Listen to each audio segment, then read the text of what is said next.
Waktu saya ngajar di Halmahera Selatan selama setahun, tahun 99 kan Ambon rusuh. Jadi waktu itu ada kerusuhan antara Islam dengan Kristen, bunuh-bunuhan, dan kerusuhan itu menyebar sampai ke desa tempat saya ngajar.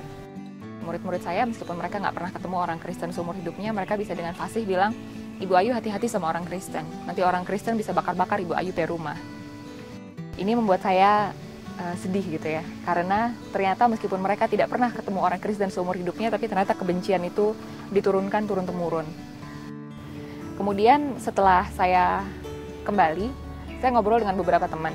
Kebetulan saya ngobrol dengan beberapa teman yang sama-sama pernah ikut pertukaran pelajar. Nah, kami merasa merantau jauh dari rumah itu membuka cakrawala. Kita jadi lebih toleran karena kita pernah merasakan jadi minoritas. Menjadi minoritas itu enak tidak enaknya tergantung pemerintah dan masyarakat sekitarnya. Yang paling mengena itu saat di Cina sih 2 bulan dan 4 tahun di Amerika itu gitu. Di sana gue benar-benar merasakan menjadi minoritas itu sangat sulit. Paling mengena itu saat gue tahu kalau selama 2 bulan gue makan daging halal. Terus saat di hari terakhir di 2 bulan gue di sana, ibu angkat gue bilang, kamu tahu nggak, selama ini saya 2 bulan itu naik sepeda ke pasar daging halal yang agak lebih jauh supaya kamu bisa makan enak bersama kita semua. Setelah gue tahu bagaimana orang-orang di luar sana yang rata-rata menjadi minoritas di negara Indonesia itu memperlakukan gue sebagai orang minoritas dengan baik, itu benar-benar buka mata gue kalau ternyata kita harus mengubah bagaimana kita memperlakukan minoritas di Indonesia. Kemudian kita berpikir, kalau misalnya kita pernah merasakan seperti ini, kayaknya anak-anak Indonesia juga perlu merasakan seperti ini. Perlu merasakan untuk bisa bertoleransi dengan mengalami perbedaan itu sendiri. Jadi, maka dari itu Sabang Merauke ada.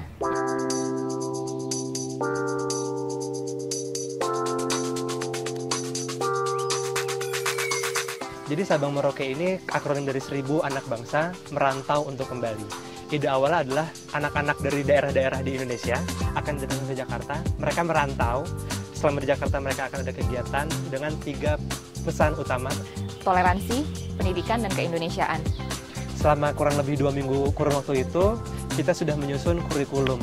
Salah satunya adalah kita akan punya Religious Day. Religious Day ini di mana anak-anak akan diajak ke melihat sholat Jumat di Istiqlal misalnya. Kemudian kita juga akan ke katedral, kita melihat bagaimana ibadah di sana. Kita akan ke Kota Tua, kita akan lihat kuil-kuil di sana. Ada namanya Education Day. Mereka akan ke UI, mereka akan duduk kuliah di UI, ikut satu mata kuliah di UI. Experience yang mereka dapatkan selama di UI, mendengarkan kuliah, interaksi antar mahasiswa, mereka melihat dosen, itu menjadi suatu bekal tersendiri bahwa oke, saya butuh pendidikan tinggi untuk mengubah masa depan saya dan keluarga saya. Kemudian juga akan ada Career Day, di mana mereka akan ketemu dengan orang-orang dari berbagai profesi. Supaya mereka tahu bahwa profesi itu nggak hanya nelayan dan petani aja, tapi banyak profesi-profesi dan pilihan-pilihan hidup lain. Juga kita akan ada Social Day. Dalam Social Day ini kita akan mengajak mereka ke panti asuhan dan juga ke rumah sakit untuk rumah sakit kanker anak-anak. Jadi mereka untuk melihat bahwa ada anak-anak lain yang lebih membutuhkan dibanding mereka. Lalu mereka kembali dengan pemahaman baru, dengan pengetahuan baru, dengan persepsi baru, dengan tentang 3 tadi itu, pendidikan, toleransi, dan kebinekaan, dan mereka menjadi jendela kemajuan bagi teman-teman di desa nanti.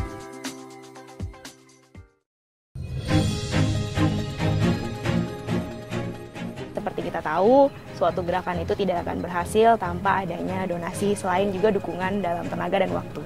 Program Sabang Merauke ini memiliki 3 komponen utama. Stakeholders ada 3 yang utama. Yang pertama adalah ASM, Anak Sabang Merauke, si anak-anak yang akan mengalami pertukaran itu. Lalu FSM, Family Sabang Merauke, alias host fam atau keluarga angkat. Dan juga KSM, Kakak Sabang Merauke. Cara Sabang Merauke mengumpulkan donasi itu dalam bentuk crowdfunding. Jadi dalam bahasa Indonesia bisa kita sebut patungan. Dana yang kami gunakan untuk Sabang Merauke memang akan dibagi dalam beberapa pos. Paling besar adalah untuk transportasi, kemudian ada akomodasi, dan operasional seperti konsumsi, pelaksanaan, dan sebagainya. Donasi yang kami perlukan untuk Sabang Merauke tentunya bisa dalam bentuk dana atau dalam bentuk tiket. Jadi kalau memang ada teman-teman yang tergerak untuk membantu, kami akan sangat senang dan sangat membantu. Banyak sekali dari dana yang kami perlukan.